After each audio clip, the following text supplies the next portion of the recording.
ലോറിക്കണക്കിൽ പണം അദാനി അംബാനിമാർ കൊടുക്കുന്നു എന്ന് മോഡി പറഞ്ഞത് വലിയ തിരിച്ചടിയായിരിക്കുന്നു. അദാനി വളരുന്നത് തന്നെ മോഡിയുടെ തണലിലാണ്. അദാനിയും മോഡിയും തമ്മിൽ വ്യത്യാസമില്ല. അതുകൊണ്ടാണ് മോദാനി എന്നൊക്കെ ആളുകൾ വിളിക്കാൻ തുടങ്ങിയത്. അദാനിയും അംബാനിയും ഒക്കെ എല്ലാ അർത്ഥത്തിലും മോഡിയുടെ ശിക്ഷണത്തിലാണെങ്കിൽ മോഡി അവരുടെ നിയന്ത്രണത്തിലാണ് എന്ന് പറയുന്നതാണ് കൂടുതൽ ശരി.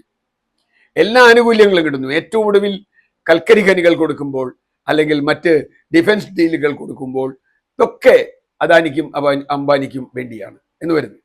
ആ ഘട്ടത്തിലാണ് ഇപ്പോൾ വളരെ പെട്ടെന്ന് പ്രധാനമന്ത്രിക്ക് അദാനി അംബാനി വലിയ കുഴപ്പക്കാരായി. കാരണം ഇത്രയും കാലം രാഹുൽ ഗാന്ധി ഇന്ത്യയുടെ തെക്ക് വടക്കും കിഴക്ക് പടിഞ്ഞാറും നടന്നപ്പോൾ അദാനിയെയാണ് വിരൽ ചൂണ്ടിയിരുന്നത് പ്രധാനമായും. എന്തുകൊണ്ട് ഇപ്പോൾ മോഡി അദാനിക്കെതിരെ വരുന്നു അല്ലെങ്കിൽ അംബാനിക്കെതിരെ വരുന്നു എന്ന് ചോദിച്ചാൽ അത് തന്നെയാണ് കാലിടറുന്നതിൻ്റെ ലക്ഷണം. ലോറിക്കണക്കിന് പണം കൊടുത്തു എന്നാണ്. ഈ രാജ്യത്ത് ആരുടെ കയ്യിലാണ് പോലീസ്, ആരുടെ കയ്യിലാണ് ED, ആരുടെ കയ്യിലാണ് CBI, ആരുടെ കയ്യിലാണ് ഇൻകം ടാക്സ് ഡിപ്പാർട്ട്മെന്റ്? ഈ PMLA ആക്ടൊക്കെ അതിന് ബാധകമല്ലേ? കൊടകര കുഴൽപ്പണം പിടിച്ച പോലെ ഇതൊന്നും പിടിക്കായിരുന്നില്ലേ? പിടിക്കാൻ പറ്റില്ല, അങ്ങനെയില്ല. ലോറിക്കണക്കിന് പണം കൊടുത്തിട്ടുണ്ടെങ്കിൽ അത് ഇന്ത്യ ഭരിക്കുന്ന കക്ഷിക്കാണ് എന്നതാണ് സത്യം. ഇലക്ട്രൽ ബോണ്ട് നമ്മൾ വന്നപ്പോൾ കണ്ടല്ലോ, ആർക്കാണ് കോർപ്പറേറ്റുകൾ പണം കൊടുത്തതെന്ന്. കോവിഡ് തട്ടിപ്പ് വാക്സിൻ ഉണ്ടാക്കിയാൽ വരെ കാശ് മേടിച്ചു, അതടക്കം കാശ് മേടിച്ചു. ഇപ്പൊ ഒരാളെ പിടിച്ച് ജയിലിലിടും അല്ലെങ്കിൽ ഒരാൾക്കെതിരെ കേസെടുക്കും. പക്ഷേ അതിൽ പ്രധാന സാക്ഷി ആരാ? പ്രധാന സാക്ഷി അയാള് 150 കോടി കൊടുത്ത ആളാണ്. കെജ്രിവാളിന്റെ കേസിൽ തന്നെ 150 കോടി ഇലക്ട്രൽ ബോണ്ട് വാങ്ങിയ ആളാണ്. സാക്ഷിയായി, ആദ്യം പ്രതിയായി, പിന്നെ മാപ്പുസാക്ഷിയായി, ഇപ്പൊ അദ്ദേഹത്തിന്റെ അമ്മായി ഇപ്പം സ്ഥാനാർത്ഥിയുമായി. ഇതാണ് നമ്മുടെ നാട്ടിലെ അഴിമതി. ഇത് വച്ചിട്ട് കോൺഗ്രസിന് ലോറി നിറച്ച് പണം കൊടുത്തു എന്ന് ഇവർ പറഞ്ഞാൽ അത് വിശ്വസിക്കാനൊന്നും ഇന്ത്യയിൽ ജനങ്ങളില്ല. അതുകൊണ്ടാണ് കോൺഗ്രസ് ആയാലും ബാക്കിയുള്ളവരായാലും പരസ്യമായി വെല്ലുവിളിച്ചത്. അങ്ങനെയെങ്കിൽ നിങ്ങൾ അന്വേഷണ ഏജൻസികൾ CBIയോ EDയോ ആരെങ്കിലും ഒന്ന് അന്വേഷിച്ച് അതിൻ്റെ സത്യാവസ്ഥ കണ്ടെത്തണം. ആരാണ് കൊടുത്തത്, ആർക്കാണ് പണം പോയത് എന്ന്. ഇത് വെറുതെ പ്രധാനമന്ത്രിയെപ്പോലെ ഉത്തരവാദപ്പെട്ട ആളുകൾ ഇത്തരത്തിൽ ജൽപ്പനങ്ങൾ നടത്തുന്നത് രാഷ്ട്രീയത്തിൽ നല്ലതല്ല. കേരളത്തിൽ കഴിഞ്ഞ തെരഞ്ഞെടുപ്പ് കാലത്ത് ഏറെ വിവാദമുണ്ടാക്കിയ ഒന്നാണ് കൊടകര കുഴൽപ്പണ കേസ്.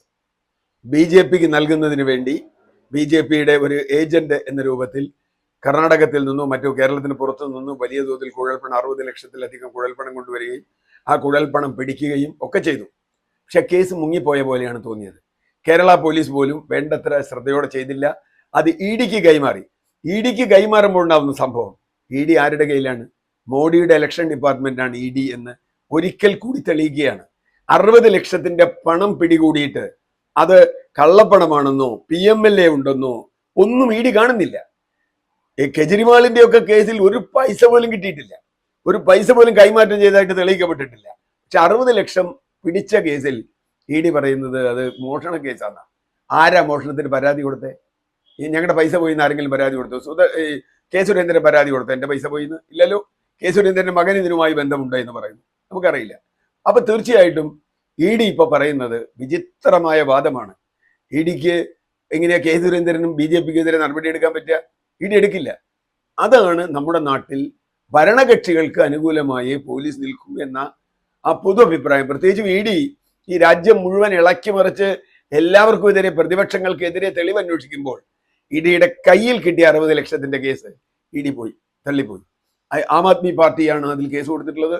തീർച്ചയായും ആ കേസിൽ ED ഇളിഭ്യരാവുകയാണ് ചെയ്യുന്നത്. ED സ്വയം നാണം കെടുകയാണ്. കാരണം 60 ലക്ഷം പിടിച്ച കേസിൽ PMLA വരുന്നില്ല, കുഴൽപ്പണം വരുന്നില്ല, ഒന്നും വരുന്നില്ല. ആകെയുള്ളതൊരു മോഷണം. അപ്പൊ ആരാ മോഷണത്തിന് പരാതി കൊടുത്തതെന്ന് ചോദിച്ചാൽ അതും അറിയില്ല. എന്ന് പറഞ്ഞാൽ തെരഞ്ഞെടുപ്പ് ചെലവിലേക്ക് അല്ലെങ്കിൽ തെരഞ്ഞെടുപ്പിൽ ദുരുപയോഗം ചെയ്യുന്നതിന് കണക്കില്ലാതെ വന്ന BJPയുടെ പണത്തിന്റെ ചെറിയൊരു തുമ്പാണത്. യഥാർത്ഥത്തിൽ ഇത് അന്വേഷിച്ചു പോയാൽ ഈ ആളുകൾ എത്ര പണം ഇവിടേക്ക് കൊണ്ടുവന്നിട്ടുണ്ടെന്ന് കൂടി യഥാർത്ഥത്തിൽ ED പിടിച്ചാൽ അത് BJP നേതാക്കൾക്ക് തലയിൽ മുണ്ടിട്ട് മാത്രമേ കേരളത്തിൽ നടക്കാൻ പറ്റൂ. അത് രക്ഷപ്പെടുന്നതിന് വേണ്ടി ഇപ്പൊ EDയെ കൊണ്ട് ഇങ്ങനെ എന്താ പറയുക, എല്ലില്ലാത്ത നിലപാടെടുപ്പിക്കുന്ന ഒരു സർക്കാരായി കേന്ദ്ര സർക്കാർ മാറിയിരിക്കുന്നു എന്നതാണ്. BJPക്കെതിരെയാണെങ്കിൽ ED ഇല്ല. പക്ഷെ നമ്മളിത് മുൻപ് കണ്ടിട്ടുള്ളതാണ്. കാരണം നിരവധി കേസുകളിൽ പ്രതിയായ ആളുകൾ BJPയുടെ ഓഫീസിൽ ചെന്ന് ആ കാവി അണിഞ്ഞാൽ ഉടനെ അവരുടെ എല്ലാ കേസും പോകും. അത് പ്രഫുൽ പട്ടേലിന്റെ കാര്യത്തിലാണെങ്കിലും അല്ലെങ്കിൽ മഹാരാഷ്ട്രയിലെ നിരവധി കേസുകളിൽ ഇതുപോലെ ചേരും. ഇവർ ഏറ്റവും വലിയ കേസ് എന്ന് പറഞ്ഞ ഒരു ഫ്ലാറ്റ് കുംഭകോണത്തിലെ പ്രതി ഇപ്പോൾ BJPയുടെ സ്ഥാനാർത്ഥിയാണ് ഹരിയാനയിൽ എന്ന് പറഞ്ഞാൽ അതിന്റെ അർത്ഥം എന്താ? അതിനർത്ഥം വളരെ ലളിതമാണ്. നിങ്ങൾ എന്ത് കളവും ചെയ്തോളൂ, എന്നിട്ട് BJPയിലേക്ക് പോന്നോളൂ എന്നാണ്. BJPയിലേക്ക് പോന്നാൽ നിൽക്കും. അതാണിപ്പോ. അപ്പൊ പിന്നെ BJPയിലുള്ള ആളുകൾക്ക് പേടിക്കണ്ടല്ലോ. EDയെ ഒരു പേടിയും BJPക്കാർക്ക് ഉണ്ടാവില്ല. കാരണം മോഡിയുടെ ഇലക്ഷൻ ഡിപ്പാർട്ട്മെന്റ് ആണ് ED.